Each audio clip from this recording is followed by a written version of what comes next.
Hello, अस्सलाम वालेकुम। आवाज आ रही है?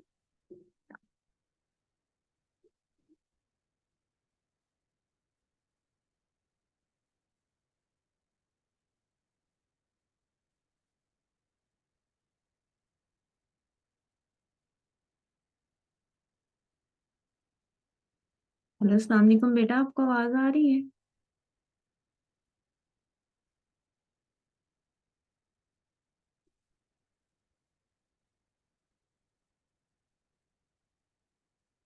ओके, ठीक है। अच्छा, मैं ना एक चीज ना पहले क्लास कर स्टार्ट करने से पहले मैं ना एक चीज आप लोगों के साथ डिस्कस करनी है। तो वो मैं डिस्कस कर लेती हूँ, फिर देन क्लास स्टार्ट करते हैं।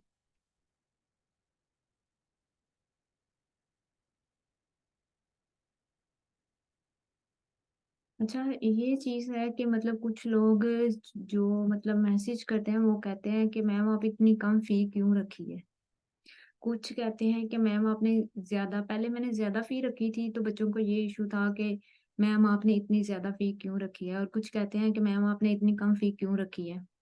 तो मैं आपको एक चीज क्लियर कर दूं कि कम और ज्यादा फी का मतलब क्या था। कि बच्चे ये सोच रहे हैं कि मतलब ये इन्होंने फी कम इसलिए रखी है या शायद फेक इंस्टीट्यूट है। लेकिन इस तरह कुछ भी नहीं है, ये एक रियल इंस्टीट्यूट है। जो जो बच्चे क्लासेस ले रहे हैं उनको तो ऑलरेडी पता है, जिन्होंने पे किया है उनको भी ऑलरेडी पता है। तो मैं ये चीज क्लियर कर रही हूँ कि बच्चे इस तरह सोच रहे हैं, ठीक है। और ये कम फी का ये था कि कम फी क्यों रखी थी, वो भी मैं आपको बता दूं। क्योंकि सारे लोग जो हैं वो, जो सारे स्टूडेंट हैं वो पे नहीं कर सकते इतनी ज्यादा फी, ठीक है। इसी वजह से मैंने जो है ना इसकी फी कम रखी। और जो हमारा इंग्लिश ऐसे और प्रेसी का रेगुलर सेशन है वो भी कल से हमारा स्टार्ट हो रहा है। ये तहसीलदार का ये तो ऑलरेडी स्टार्ट है, लेकिन उसके बाद जो मतलब कल से है वो हमारा इंग्लिश ऐसे और प्रेसी का रेगुलर सेशन स्टार्ट। ओके, अगर किसी का कोई क्वेश्चन है तो मुझसे क्वेश्चन कर सकता है, फिर हम क्लास स्टार्ट करते हैं।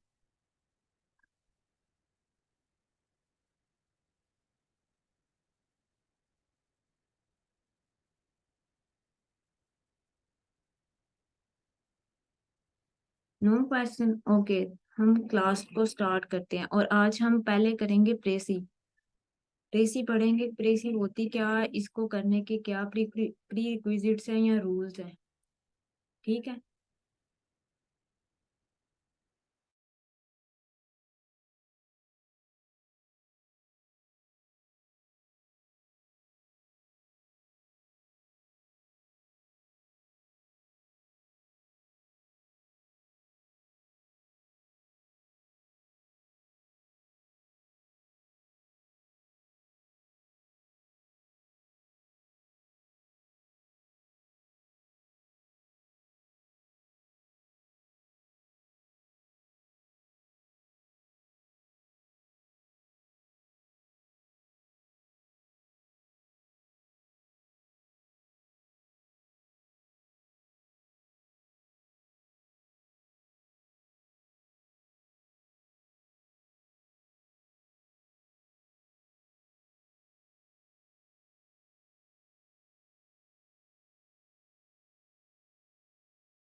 जी बेटा, आपको स्क्रीन शो हो रही है?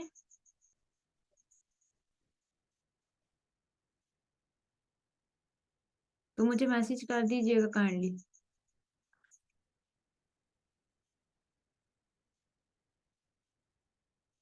Yes, okay. चलो, हम क्लास स्टार्ट करते हैं। आहिस्ता आहिस्ता जिन बच्चों ने ज्वाइन करना होगा वो कर लेंगे। ठीक है, आज हम पढ़ते हैं प्रेसी। प्रेसी क्या होती है? अच्छा, मैं एक और चीज बता दूं। प्रेसी, प्रेसी एक फ्रेंच वर्ड है, ठीक है। मैं आपको बता दूं ये कौन सा वर्ड है, फ्रेंच वर्ड है, ठीक है। इसका एक, इसको प्रोनाउंस्ड कैसे किया जाता है वो भी मैं आपको बता देती हूँ, मैं राइट कर देती हूँ, फिर आपको आइडिया हो जाएगा कि किस तरह प्रोनाउंस किया जाता है।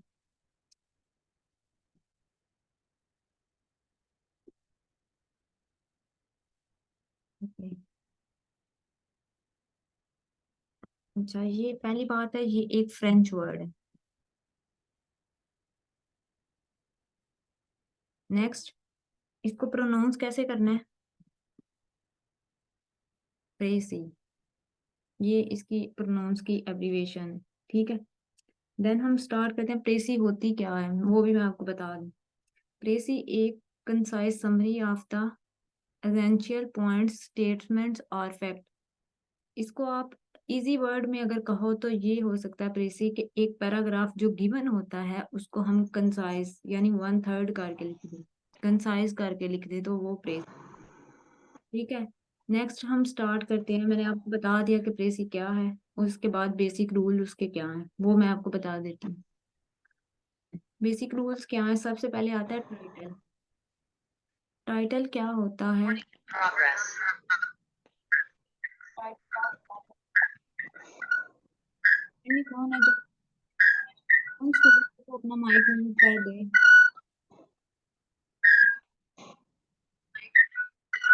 जी, कौन स्टूडेंट है वो अपना माइक म्यूट कर दे? अली, अपना माइक म्यूट कीजिए।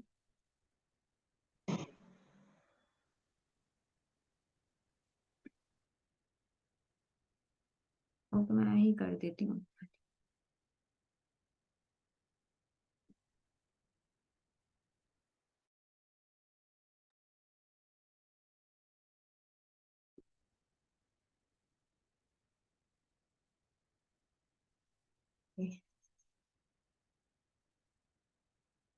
मैंने बता दिया प्रेसी क्या होती है। प्रेसी फ्रेंच वर्ड है और इसको इस तरह प्रोनाउंस करना है। और प्रेसी क्या होती है? कंसाइज समरी होती है, एसेंशियल पॉइंट्स, स्टेटमेंट्स और फैक्ट होते हैं, वो होती है प्रेसी। टाइटल।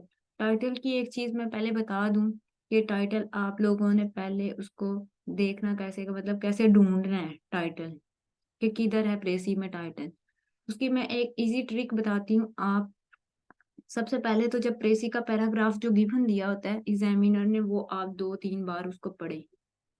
रिकॉर्डिंग स्टार्ट है। कोई स्टूडेंट मैसेज कर दे, रिकॉर्डिंग स्टार्ट है।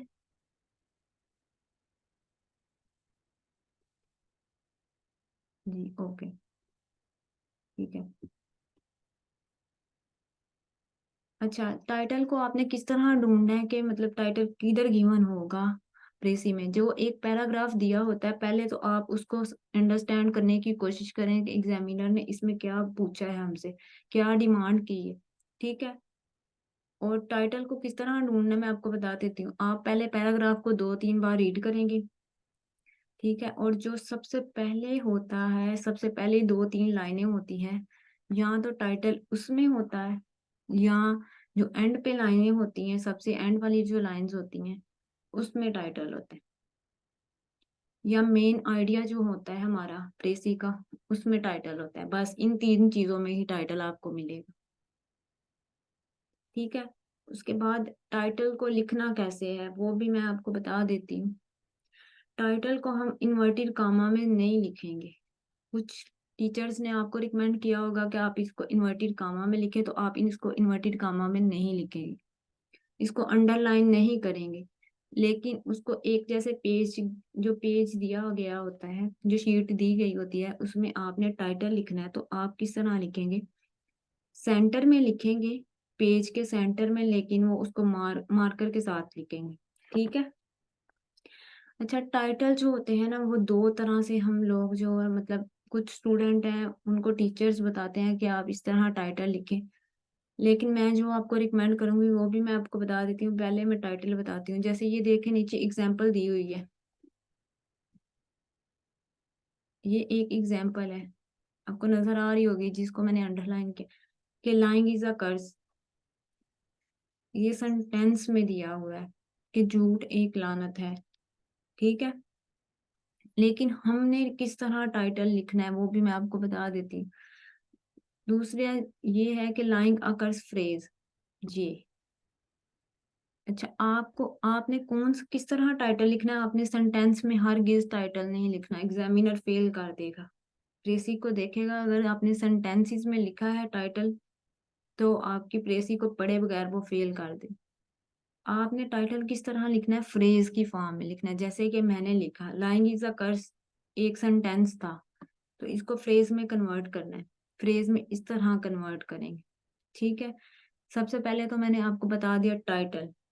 अब नेक्स्ट चलते हैं, देखते हैं इसके आगे दूसरे रूल्स क्या हैं।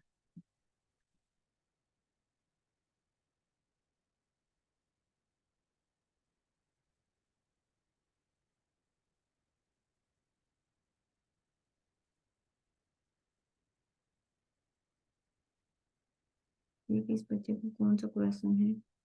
मैम फ्रेज में कैसे कन्वर्ट करेंगे? अच्छा, फ्रेज में कैसे कन्वर्ट करेंगे वो भी मैं आपको बता देती हूँ। जैसे एक लंबा सा सेंटेंस दिया होता है जिसमें कंप्लीट सेंस होती है, आप कंप्लीट सेंस नहीं लिखेंगे कि इसने, जैसे कोई एक टाइटल कोई भी बता दो, अगर किसी के जहन में कोई टाइटल आ रहा है वो बता दे मुझे कि कोई ऐसा टाइटल कोई सेंटेंस की फॉर्म है, तो मैं उसको फ्रेज में कन्वर्ट करके बता देती हूँ कि किस तरह आप लिखोगे। जो लंबे लंबे सेंटेंसेस होते हैं ना, उसमें आप बिल्कुल नहीं लिखेंगे, उसको हमेशा फ्रेज में करेंगे कन्वर्ट। हाँ, ग्रीड अ कर्ज, ग्रीड इज अ कर्ज, ठीक है। इसको अगर हम फ्रेज में कन्वर्ट करेंगे तो ग्रीड, जैसे ये लिखा हुआ है सेंटेंस नीचे आप देख रहे होंगे, हाँ, ये जो सादिया साबी ने करके बताया इस तरह हम उसको फ्रेज में कर देंगे। जैसे लंबे लंबे सेंटेंसेस है उस तरह नहीं लिखेंगे, कंप्लीट सेंस नहीं बताएंगे कि किस तरह, ठीक है। महानूर समझ आई?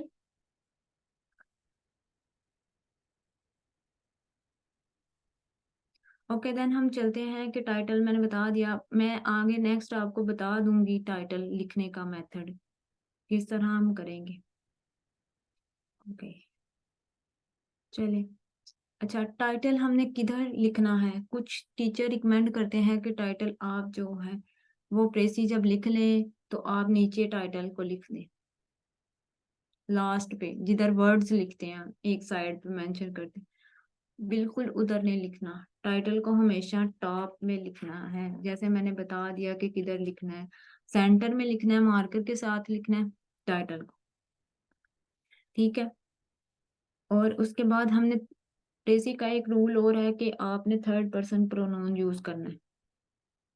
ये तो सबको ही ऑलरेडी पता होगा थर्ड पर्सन प्रोनाउन क्या होते हैं। अच्छा, एक और चीज मैं बता दूं कि ये थर्ड पर्सन प्रोनाउन जो हमने यूज करने हैं ना, तो हमने इसकी ऑब्जेक्टिव फॉर्म यूज करनी है, जैसे आई माई मी, यू योर, ये नहीं यूज करेंगे। ही शी इट दे जो है ना, जैसे थर्ड पर्सन प्रोनाउन है तो इसके आगे से जो पोजेसिव केस और ऑब्जेक्टिव केसेस हैं वो हम लिखेंगे, ठीक है। उसके बाद जो है avoid the unnecessary explanation, examples नहीं लिखेंगे, बिल्कुल नहीं लिखेंगे। जो कोई एग्जाम्पल दी है उसको आप स्किप कर दो कि ये एग्जाम्पल है, उसको तो बिल्कुल पढ़ो भी ना, छोड़ दो। कोई नेम है तो उसको डायरेक्ट नहीं लिखेंगे, ही शी इट। अगर कोई फीमेल है तो शी कर ले, और अगर कोई मेल है तो ही कर ले, ठीक है। पर्सन्स का नाम भी नहीं मेंशन करेंगे, मैंने ये बता दिया है। डेट्स भी मेंशन नहीं करेंगे, लंबी लंबी एक्सप्लेनेशन नहीं छोड़नी इसमें प्रेसी में।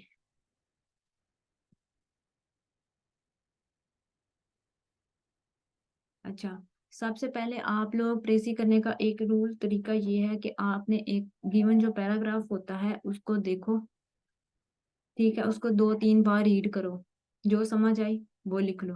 किस तरह लिखना है? आप जो आपको बुकलेट मिली होती है उसकी बैक साइड पे जाओ, देन आप लिख लो जो जो आपको समझ आती है प्रेसी में, पैराग्राफ में, कि ये मुझे समझ आई। जो सेंटेंसेस की समझ नहीं आती छोड़ दो। अच्छा, एक और चीज मैं आपको बता दूं, जो फर्स्ट लाइंस होती हैं उसको कभी नहीं छोड़ो, उसकी थोड़ी भी समझ आती है लिख लो। सिंपल लैंग्वेज यूज करो, इधर उधर की कम्प्लेक्स या कंपाउंड सेंटेंसेस नहीं यूज करो कि इतने इतने मुश्किल जुमले बना बना के रख लो, नहीं, बिल्कुल ऐसा नहीं करना। जो समझ आती है आप उस तरह करो, जैसे मैं आपको करके बताऊंगी कि किस तरह ट्रेसी को करना है, ठीक है। फिर जो मतलब सेंटेंसेस बनाए होते हैं उनको कंबाइन करके हम फाइनल ड्राफ्ट बनाते हैं। पहले आप लोग सारे रफ ड्राफ्ट बनाएंगे। अच्छा, एक और मैं चीज बता दूं, रफ ड्राफ्ट हम जो बैक साइड पे बनाएंगे, टीचर कुछ रिकमेंड करते हैं कि हमने बैक साइड पे बना दिया, अब हम उसको उधर ही रहने देंगे, क्रॉस कर देंगे और फाइनल ड्राफ्ट इधर लिख लेंगे, ठीक है। लेकिन इस तरह आप बिल्कुल नहीं करेंगे, रफ ड्राफ्ट को इस तरह नहीं करेंगे कि मतलब आप इस तरह करें कि रफ ड्राफ्ट जो बैक साइड पे आपने लिख लिया है पेपर की, उसको क्रॉस कर दें। उधर से तो क्रॉस कर देंगे, लेकिन रफ ड्राफ्ट आप जो जिधर प्रेसी का फाइनल ड्राफ्ट लिख रहे हैं ना, उससे पहले आप रफ ड्राफ्ट भी लिखेंगे नीट करके, ताकि एग्जामिनर को समझ आए कि इस बच्चे ने कितनी मेहनत की है प्रेसी के लिए, ठीक है, इसको कुछ समझ आई है। आप ये नहीं करेंगे कि रफ ड्राफ्ट को छोड़ देंगे उस साइड पे, नहीं, उसको क्रॉस कर दो उस साइड से, लेकिन इधर नीट करके लिखो। अच्छा, फाइनल ड्राफ्ट आ गया। फाइनल ड्राफ्ट जो हम लिखेंगे वो एक सिंगल पैराग्राफ होता है, वन पैराग्राफ जिसको कहते हैं, ठीक है। वो हम तो नीट करके लिखेंगे, वो भी मैं आपको बता देती हूँ आगे, नेक्स्ट हम जब प्रेसी करते हैं तो मैं आपको बता देती हूँ।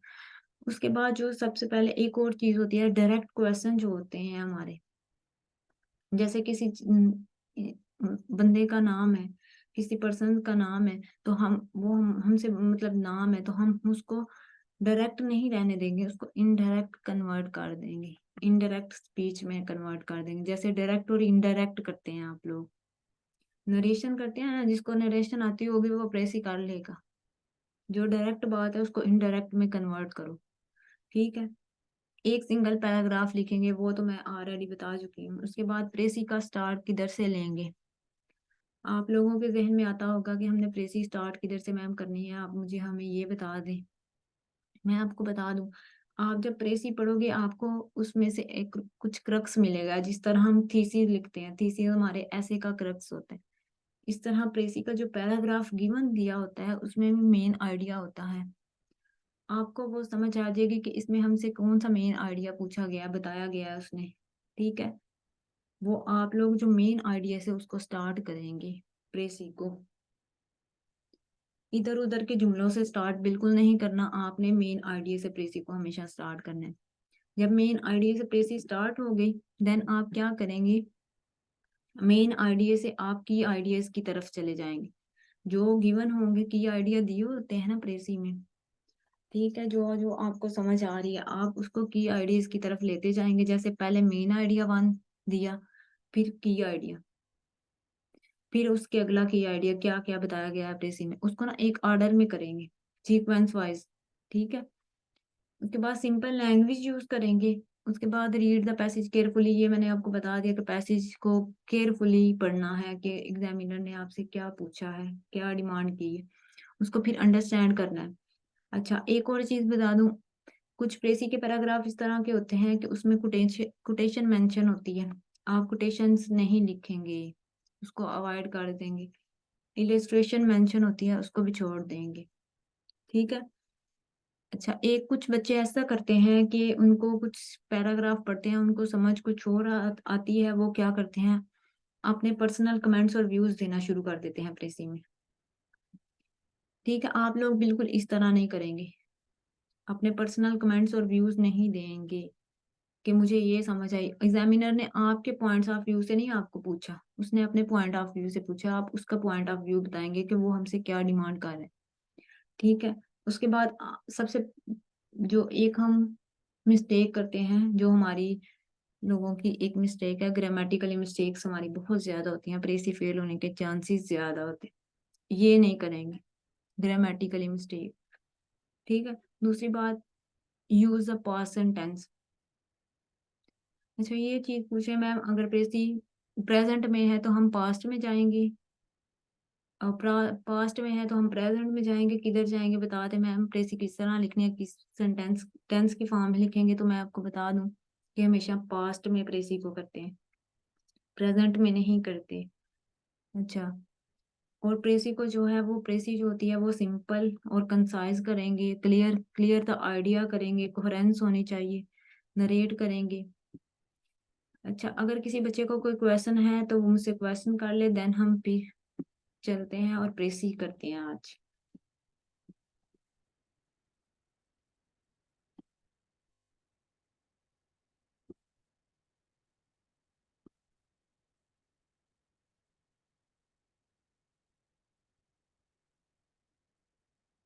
जी किसी का कोई क्वेश्चन है तो मुझसे क्वेश्चन कर ले, फिर हम नेक्स्ट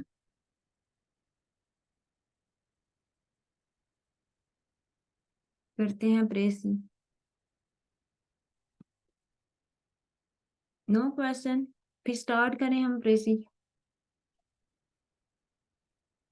अच्छा, फाइनल ड्राफ्ट से पहले नीट रफ ड्राफ्ट लिखेंगे तो स्टार्ट में मेंशन करेंगे। अच्छा, मैं आपको एक चीज क्या मेंशन करेंगे, रफ ड्राफ्ट जो होता है। अच्छा, फाइनल ड्राफ्ट जो हमने लिखा होता है ना, वो तो मैं बता देती हूँ किस तरह हम लिखेंगे। नीट करेंगे रफ ड्राफ्ट को, हाँ बिल्कुल नीट करेंगे, उसके ऊपर मेंशन भी करेंगे कि ये हमने रफ ड्राफ्ट बनाया है। उसमें जो जो पॉइंट्स एक दो नंबर नंबरिंग के साथ हम मेंशन कर देंगे कि फर्स्ट नंबर पे मुझे ये समझ आए, सेकंड थर्ड, इस तरह।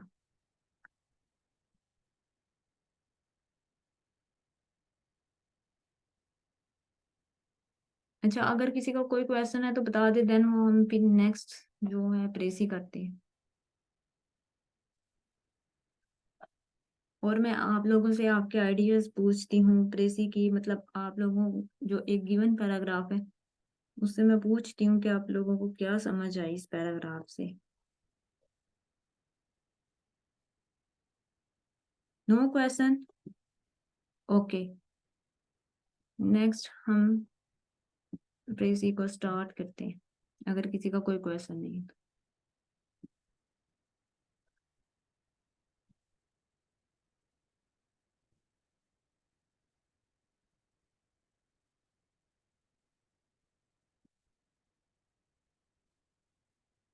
हाँ क्वेश्चन है, अब मैं पूछ रही थी पहले, लेंथ कितनी मैक्सिमम मिनिमम, अच्छा लेंथ कितनी होती है, वन थर्ड होती है बेटा, वो तो ऑलरेडी मैं आपको बता चुकी हूँ। जैसे 154 59 वर्ड्स हैं तो 53 या 54 वर्ड्स या 55 आप लिख सकते हैं, वन थर्ड।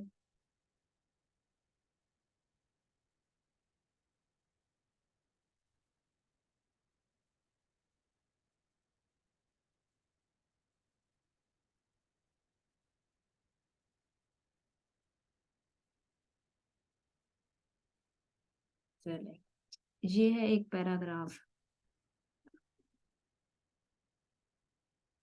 अच्छा, सब लोग इसको रीड करें और फिर मुझे बताएं कि आप लोगों को क्या आइडिया होगा कि ये प्रेसी का पैराग्राफ में एग्जामिनर ने क्या डिमांड की।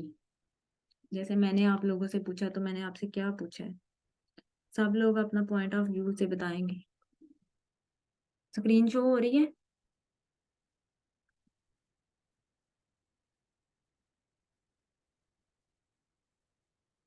बेटा आप लोग इधर सोने नहीं आए, प्रेसी सीखने आए हैं, मैसेज काइंडली किया कि नहीं। अच्छा चलें, आप सब लोग ये पैराग्राफ को केयरफुली रीड करें और अपने पॉइंट ऑफ व्यू से बताएं कि आपको क्या समझ आई है इस पैराग्राफ में।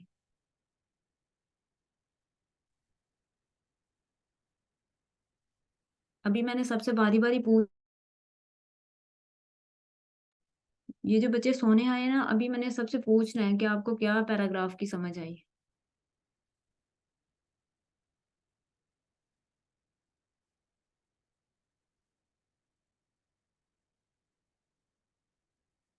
2 और 3 मिनट्स हैं, उसके बाद फिर मैं आपके पॉइंट ऑफ व्यू से पूछूंगी कि आपको क्या समझ आया।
ओके, अब मैं सबसे बारी बारी पूछती हूँ कि उसको क्या समझ आई है, तो वो अपना माइक अनम्यूट करके मुझे बताए कि उसको ये समझ आई है। मैम मुझे हम ये समझ आई।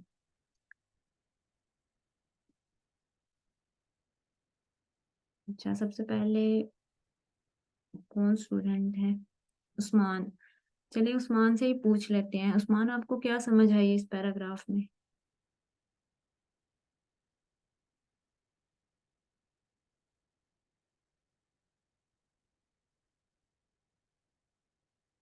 हेलो उस्मान, आवाज आ रही है आपको? ओके, उस्मान को आवाज नहीं शायद आ रही, या उनको समझ नहीं आई। चले, नेक्स्ट जो है अनमोल। अनमोल, आप बताओ आपको क्या समझ आई इस पैराग्राफ में?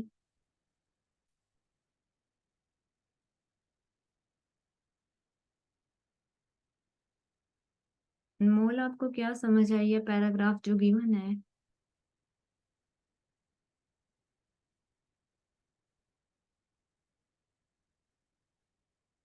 अच्छा जी, अनमोल की शायद चैट आई है, मैं देखती हूँ। मैम, ओवर ईटिंग की डिसएडवांटेज एंड। मैम इसमें तो अच्छा। अच्छा उस्मान, बताओ क्या समझ आई आपको? मैम इसमें तो ओवर ईटिंग से खाने के रिलेटेड इसके डिसएडवांटेज बताया, और लूज वेट या गेन वेट, ये चीज और कुछ खाने से रिलेटेड ही है। ठीक है, हम्म। अनमोल को भी ये समझ आई है कि ये है पैराग्राफ, इसमें इसमें डिसएडवांटेज उसके पूछे गए हैं। अच्छा, देन कौन सा हम्म। स्टूडेंट है? महनूर। महनूर से पूछते हैं। महनूर, आपको क्या समझ आई है? अगर मीटिंग एंड हो जाएगी तो आप काइंडली दोबारा से मीटिंग को ज्वाइन कर लीजिएगा, इसी को। ओवर ईटिंग के खाने के अच्छा, अभी अली बोल रहे हैं। जी मैम। ओके अली। अच्छा महानूर, आपको क्या समझ आई है? नहीं समझ आई, कोई बात नहीं, मैं आपको बता देती हूँ इसमें क्या पूछा गया है। अच्छा, ये था ओवर ईटिंग के डिसएडवांटेज ही पूछे गए थे इसमें। अगर हम ओवर ईटिंग करते हैं तो हमें क्या नुकसान होते हैं, और अगर हम कम खाते हैं तो हमें क्या फायदे होते हैं, वही बताए गए हैं। दोनों चीजें बताई गई हैं। आप लोगों ने एक ही चीज को हिट किया है कि मतलब डिसएडवांटेज की तरफ देखा है, लेकिन इसमें दोनों चीजें बताई गई हैं। ठीक है। मैम मैंने दोनों कहा, मैंने कहा एडवांटेज और ओवर वेट और लूज वेट। अच्छा ठीक है उस्मान, ठीक है। अच्छा, अभी स्टार्ट करते हैं। Over eating is one of the most wonderful practice among those who think that they can afford it. अच्छा, इसमें ये क्या बात कर रहा है कि वो कह रहा है कि अगर हम जरूरत से ज्यादा कोई चीज को यूज कर लेते हैं, मतलब खा पी लेते हैं, तो वो क्या है कि कौन सोच रहा है? हम इसको एक्सपर्ट भी कह सकते हैं, मतलब हम नाम नहीं मेंशन करेंगे कौन है। अथॉरिटीज भी कह सकते हैं कौन सोच रहा है। ठीक है, ही भी करके कह सकते हैं। इसमें रिच पर्सन की बात भी हो रही है। इनडायरेक्ट वे में हम इसको कुछ भी कह सकते हैं। ठीक है, तो हम इसका ये पैराग्राफ जो दिया गया है, इसमें ये पहले बात बताई गई है कि जो लोग जरूरत से ज्यादा खाते हैं, मतलब किसकी कोई चैट है क्या है? हाँ, रिच पीपल, मैंने बता दिया ऑलरेडी कि क्या रिच पीपल की बात ही हो रही है। इनडायरेक्ट वे में हम बता सकते हैं कि जरूरत से जब हम ज्यादा खाते हैं तो ये एक हैरत अंगेज तरीकों में से ना एक मेथड है। ठीक है, तो वो ये सोच रहे हैं रिच पीपल्स, या आप लगा लो कि कोई एक्सपर्ट्स बंदा है वो ये कह रहा है कि रिच जो लोग हैं वो कंसीडर करते हैं कि ओवर ईटिंग का ये इश्यूज है। अच्छा, क्या है बेटा, आपको आवाज नहीं आ रही सबको? मैम आ रही है, मेरे को सही आ रही सादिया को शायद आवाज नहीं आ रही, तो वो कह रही है कि मतलब पता नहीं क्या। अच्छा, आगे क्या बात हुई है? इनफैक्ट अथॉरिटी सेज, कहती हैं दर हकीकत वो कहते हैं that nearly all who can get as much as they desire overeating to their disadvantage, कि अगर हम जरूरत से ज्यादा खाते हैं तो इसका नुकसान है, हेल्थ का इशू बन जाएगा। ठीक है, तो इतनी हमने पढ़ ली, इतनी तो हमें समझ आ गई। अब कंसाइज करते हैं इसको कि हम किस तरह इसको कंसाइज कर सकते हैं। ये एक बहुत लंबा, मतलब 3-4 लाइनों है, 3-4 लाइनें हैं, तो हम इसको किस तरह वन लाइन में कन्वर्ट करेंगे। ठीक है, तो मैं आपको बता देती हूँ। मैं ये भी कह सकती हूँ कि मतलब ये जो वर्ड है, those who can, those who think that they can, ये भी कह सकती हूँ। एक्सपर्ट्स भी कह सकती हूँ। अथॉरिटी सेज दैट, नियरली भी कह सकती हूँ। और सबसे बेहतरीन जो वर्ड है, मतलब इतने वर्ड इतने लंबे लंबे छोड़ने के बजाय आप लोग लिखो सीधा से कि the rich people consider excessive eating a Baij of their class. ठीक है, कि ये जो लोग हैं, मतलब जो रिच पीपल हैं, वो कंसीडर करते हैं कि ओवर ईटिंग क्या है, मतलब ओवर ईटिंग को वो अपना हिस्सा एक समझते हैं, पोजेशन जैसे मलकियत होती है। ठीक है, तो वो ये समझ रहे हैं। आगे हम चलते हैं कि वो क्या कह रहा है। This class of the people could save a great more food than they can save by missing one meal per week, and at the same time they could improve their health। यहाँ तक, यहाँ तक क्या है कि उसने कहा है कि इस तबके के जो लोग हैं, इससे कहीं ज्यादा खुराक सेव कर लेते हैं, जितना कि वो हफ्ते में एक खाना खाते हैं।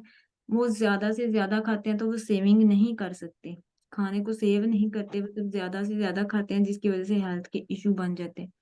तो जो लोग कम खाते हैं तो उनकी क्या है कि मतलब जो सेहत है वो बेहतरीन रखते हैं। ये at the same time they could improve their health, वो अपनी सेहत को जो है वो बरकरार रख सकते हैं। आगे चलते हैं। अच्छा, इस ये जो पैराग्राफ है कि मतलब ये इसमें ये बताया गया है कि ओवर ईटिंग का मैंने बता दिया, हम इसको कंसाइज कैसे करके लिखेंगे वो मैं आपको बता देती हूँ कि कंसाइज किस तरह करना है, किस तरह सेंटेंस लिखने हैं। बोल के बता दूं या लिख के बता दूं, मैसेज पे आप चैट बॉक्स में बता दीजिए, मैं वही कर लेती हूँ जो आपको समझ आती है।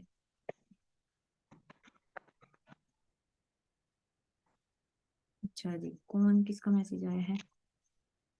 अच्छा, बोल के बता दूं। ठीक ठीक। इस सादिया को आवाज नहीं आ रही। अच्छा, क्या था कि जो रिच पीपल है वो कंसीडर, जैसे मैं इंग्लिश में लिखूंगी तो मैं इसको कंप्रेस करके किस तरह लिखूंगी कि the rich consider excessive eating a Baij of their class, but this is a डेट्रिमेंटल practice. बस इतना, छोड़ दो, ये सारी का यही है। इतने इतने लंबे सेंटेंसेस नहीं लिखो। अगर इस तरह भी लिख सकते हो आप लोग, the rich regard the over eating a wonderful practice. आप लोग इसको इस तरह भी लिख सकते हो और इस तरह भी लिख सकते हो। अच्छा, और जो एक,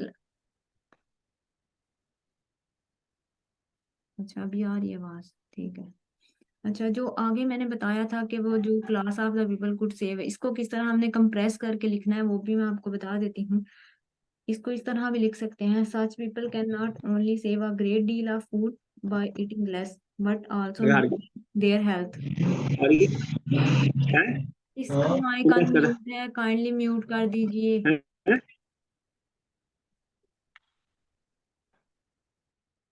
अली आप, अच्छा मैंने आपको कंसाइज करके बता दिया कि such people can not only save a great deal of food but by eating less, फिर कामा, फिर हम बताएंगे but also maintain their health. इतना तो हो गया। अब आगे चलते हैं। A heavy meal at night, so they the so called dinner is the fashion with the many and often it is a taken shortly before retiring. इसकी क्या समझ आई है कि वो क्या पूछ रहा है कि ये लोगों ने रात के रात के वक्त खाना जो है ना, जिसको हम डिनर कहते हैं, डिनर, ये क्या है कि लोगों ने फैशन बना लिया कि लेट नाइट खाना है, उससे पहले नहीं खाना। तो अगर आप लोग सोने से पहले 2-4 घंटे खाते हैं, इसके हिसाब से मेन मैं आइडिया यही बता देती हूँ कि अगर आप लोग सोने से 3 या 5 घंटे, उसने पहले इसमें बताया हुआ है इस गिवन पैराग्राफ में कि अगर आप सोने से 3 या 5 घंटे पहले खा लेते हैं तो ये क्या करता है कि आपकी बॉडी को तवानाई यानी एनर्जी प्रोवाइड करता है। और अगर आप खा के सो जाते हैं तो क्या होता है कि ये आपकी सेहत को खराब कर देगा। ठीक है, और जो मतलब कुछ चीजें होती हैं, जो ऑयली चीजें हम यूज करते हैं, वो क्या करती हैं कि वो हमारे वजन को बढ़ा देती, वेट को गेन कर देती। ठीक है, तो हमें इसलिए इसने ये सारा पैराग्राफ में ये बस यही बताया कि शाम का जो खाना है वो हल्का होना चाहिए और हमें थोड़ा बहुत खाना चाहिए, ताकि हमारी जो एक तो ज्यादा खाने एक एक तो ये है कि हम इतना ज्यादा ना खाएं, दूसरा ये है कि ये हमारी एनर्जी को गेन करवाता है, और क्या होता है कि पैसों की भी एक बचत हो जाती है। अगर पैराग्राफ को पढ़े तो आपको भी यही समझ आएगी। ठीक है, अब इसको फाइनल ड्राफ्ट में कैसे कन्वर्ट करना है वो मैं आपको बता दूं। अच्छा, इसका ये सारा पैराग्राफ को अगर मैं पहले जैसे रफ ड्राफ्ट में कन्वर्ट करते हैं, तो मैंने आपको बता दिया कि सबसे पहले तो मैं ये बताऊंगी कि जो रिच पीपल है वो regard over eating a wonderful practice, ये लिख सकते हैं, या rich consider excessive eating a Baij of their class but is a डेट्रिमेंटल practice, ये लिख सकते हैं। ठीक है, अगर मीटिंग एंड हो जाती है 1 मिनट के बाद तो आप काइंडली दोबारा ज्वाइन कर लीजिएगा, क्योंकि आज हमने बस प्रेस ही कर लेनी है और उसके बाद फिर बस अगर कोई किसी का क्वेश्चन होगा तो वो क्वेश्चन कर सकते हैं।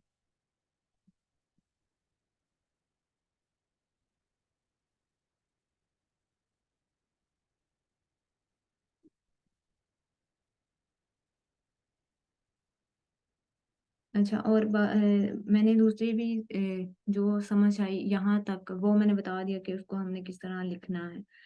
अब मीटिंग 1 मिनट के बाद एंड हो जाती है, तो जब दोबारा से ज्वाइन करते हैं तो फिर मैं नेक्स्ट बता देती हूँ कि हम उसको किस तरह कंसाइज करके लिखेंगे।